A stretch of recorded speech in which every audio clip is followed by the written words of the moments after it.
नमस्कार, गोली news live देख रहे हैं आप। मेरा नाम है राघव अग्रवाल। फिलहाल हम एसपी ऑफिस के अंदर मौजूद हैं और मैं आपको बता दूं हमारे साथ एक परिवार मौजूद है जिनके साथ में कुछ दिन पहले एक मारपीट की गई और मारपीट के बाद में बताया ये जा रहा है परिवार के द्वारा कि जो आरोपी हैं वो इन्हें लगातार धमका रहे हैं कि ये जो अपना मामला है जो दर्ज कराया है उसे वापस लें, जो केस दर्ज कराया है उसे वापस लें, और इसके अलावा काफ़ी अन्य प्रकार की धमकियाँ भी जो हैं वो इन्हें दी जा रही हैं। हम परिवार से बातचीत करके जानने की कोशिश करेंगे क्या पूरा मामला रहा है और कैसे ये पूरी घटना हुई है। क्या नाम है भैया आपका? जी, मेरा नाम रोहित देवनाथ। कब ये घटना हुई थी मारपीट की आपके साथ? पहली घटना जो हुई थी मारपीट की 2019 में की गई थी इनके द्वारा, जिसमें मैं उपस्थित नहीं था। मेरे पिताजी, माताजी, मेरी बहन और मेरी दादी जी, इन 4 लोगों के साथ इन लोगों ने मारपीट की जी। तो घर पे कोई ना होने के इन लोगों की पुलिस में जो भी है इनकी जान पहचान है जो भी, उनके वजह से ये लोग केस तक FIR तक दर्ज होने नहीं दे रहे थे।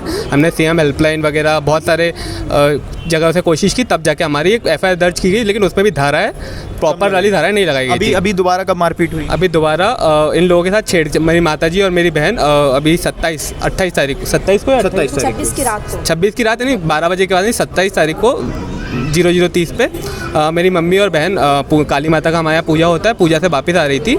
जब वो पूजा से वापस आ रही थी वो लोग शराब के नशे में थे। उनके गौरव कर, विश्वनाथ कर, कमल कर, ये तीनों ये आपस में रिश्तेदार हैं, जीजा साले हैं ये आपस में।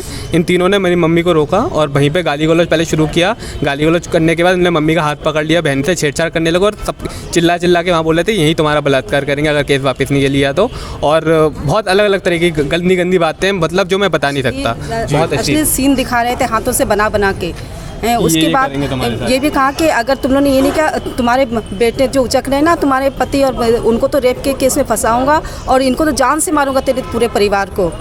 इस तरह की बहुत सारी, इसके अलावा भी ये अपने ग्रुप में ये हमने FIR तो करवा दिया बड़ी मुश्किल से, इस बार भी CM हेल्पलाइन की मदद से हमने करवा दिया, लेकिन फिर भी ये आए दिन किसी ना अपने भर के कौन से साथियों को लाते हैं और हमारे घर के सामने से मतलब बहुत ही अश्लीलता दिखाते हुए, मतलब हमें चिढ़ाते हुए चलते हैं। यहाँ तक कि हमारे रंग पर ये लोग टोंट मारते हैं कि कल्ली है, या फिर हमारे धर्म को लेके जो आपके अंकल जी जो गाना बजा उनके धर्म को लेकर तक हंसी करते हैं कि ये लोग मंदिर में ये करते, मतलब इनके घर की जो महिलाएं हैं वो भी हमें व्यंग करने से नहीं चूकते। हमारे कलर पर या फिर जो भी हमारे धर्म के ऊपर हर तरह से हमें मतलब मानसिक तनाव देते जा रहे हैं। हम बहुत ज़्यादा परेशान हैं। निकलने भी नहीं दे रहे घर से अभी ये निकल रहे थे अंकल, उसके पापा बोलते हैं तेरा तो टाइम हो गया, तुझे तो मरवाएंगे, देख लेना गुंडों से पूरे परिवार को खत्म कर। तो इस तरह की स्थिति हो रही कि इनके ऊपर FIR होने के बाद भी कुछ नहीं, इनको कोई फ़र्क नहीं पड़ रहा।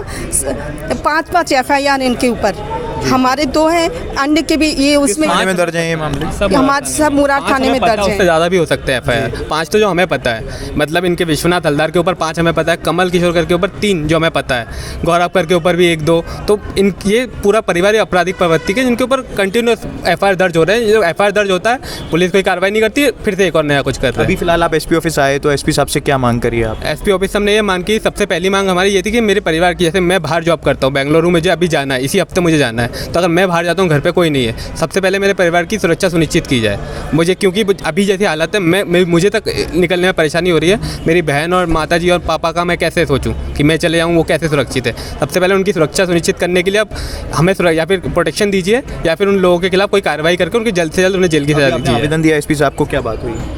SP सर से माताजी की बात हुई है। जी, क्या SP सर ने आदेश दिया कि CSP साहब को फ़ोन लगा के कि गिरफ्तारी निकाली जाए, लेकिन ये तो बात की बात है, लेकिन हमें ये पता है कि हमारे जो प्रतिनिधि हैं वो इनके बहुत सपोर्टर हैं। हमारे प्रतिनिधि ये तुरंत अपने माँ बहन या किसी को भी भेज देते हैं और फिर ये क्या है, हमारे केस को हम जो इतने परेशानी, प्रतिनिधियों से हमारा निवेदन है कि वो सिर्फ इनकी बातों नहीं, हमारी तरफ भी ध्यान दें। हम भी उनको वोट देते हैं, हम भी उनके नागरिक हैं, हमारी तरफ भी ध्यान दें कि हम किस स्थिति में आज 3-4 साल से जी रहे हैं। प्रतिनिधि हैं इन्हीं के जो संरक्षण, इनसे संरक्षण लेते हैं ये लोग। ये ऊपर से एक्टिविटी में रहते हैं तो वहाँ पे इनके कुछ कनेक्शंस हैं जी, जैसे वो विश्वनाथ हलदार ये सट्टे वगैरह का काम करता है और कभी कभी नशे की सामग्री भी बेचता है, तो इनके इसी वजह से पुलिस में अच्छे खासे उनके कॉन्टैक्ट है। पुलिस वाले प्रतिनिधियों की बात नहीं, पुलिस वाले नहीं, पुलिस वालों को तो ऊपर से दबाव मिलता है। इसके अलावा भी कुछ हैं, पुलिस वालों को ऊपर से फ़ोन आते हैं कि आप इनको मतलब हमारे बच्चा है, इनको शॉर्ट में कुछ भी कर दो।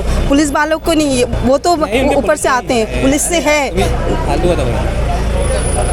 हम चाहते हैं हमारी सुरक्षा और इनकी गिरफ्तारी, कि इनको जब तक इनके नहीं तो दिन प्रतिदिन हमारी यहाँ तक कि इनका सिर्फ हमारा केस नहीं, इनके केस दर्जनों बन सकते थे, लेकिन हमारी जैसे एक मैं महिला हूँ जो मैं आगे आई हूँ, लेकिन कोई महिला आगे आने को तैयार नहीं थी, क्योंकि हमारी कानून व्यवस्था बहुत इनके द्वारा कोई उनके खिलाफ एफआईआर दर्ज करने के लिए डर रहा है, क्योंकि इन लोगों ने इस तरह का दर्जनों केस बन सकते थे, लेकिन कोई इनके डर के मारे आगे नहीं आते। जी अभी फिलहाल आप चाहते हैं कि इनके ऊपर कार्रवाई की जाए और हमारे परिवार के, मुझे जाना है, मुझे अपने परिवार की सुरक्षा सुनिश्चित चाहिए कि मैं चले जाऊँ, मेरे परिवार को किसी तरह की कोई हानि ना पहुँचाई जाए।